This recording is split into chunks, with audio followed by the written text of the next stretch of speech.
अभी जो hydrogen bomb की बात की गई है, वो प्रगति चल रही है, उसके बारे में बताइए।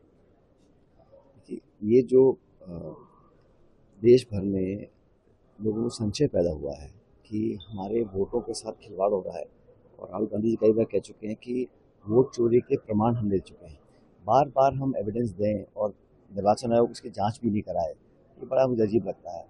निष्पक्ष जांच हो, कमियों को सुधारा जाए, और वोटर लिस्ट जो है वो पॉलिटिकल पार्टीज को मिलने का एक अधिकार है, वो हमें मिलनी चाहिए ताकि वेरीफाई कर सकें।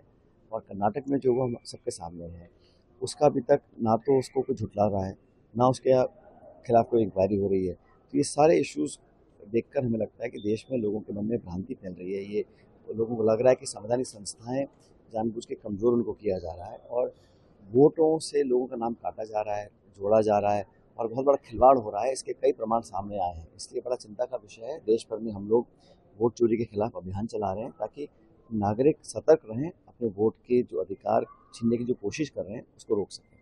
अमित शाह जी ने कहा है कि एसआईआर के समर्थन में भाजपा है, लेकिन कांग्रेस जो है वो घुसपैठियों के साथ है, वो चाहती है कि बाहरी लोग जो है वो वोटर लिस्ट से बाहर ना जाए। सीधा सवाल है, 11 साल से केंद्र में भाजपा की सरकार है, कितने घुसपैठियों को आपने देश से निकाला है? हम भी नहीं चाहते कि देश में कोई भी घुसपैठी रहे, या जो नागरिक ना हो वो यहाँ पे इलीगल तरीके से रहे। लेकिन एसआईआर के नाम पर आप लाखों लोगों के नाम काट दें, जो गरीब हैं, दलित हैं, आदिवासी हैं, वंचित हैं, सीमित किसान हैं, उन लोगों के आप नाम काट रहे हैं लाखों की संख्या में। इसको मैं गलत मानता हूँ।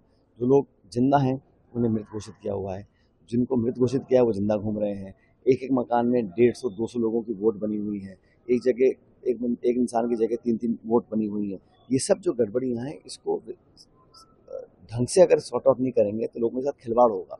जहाँ तक बिहार की बात है, इतने कम समय में पूरे प्रदेश का आप एसआईआर करना चाहते हैं, मुझे उसमें मंशा पे डाउट होता है।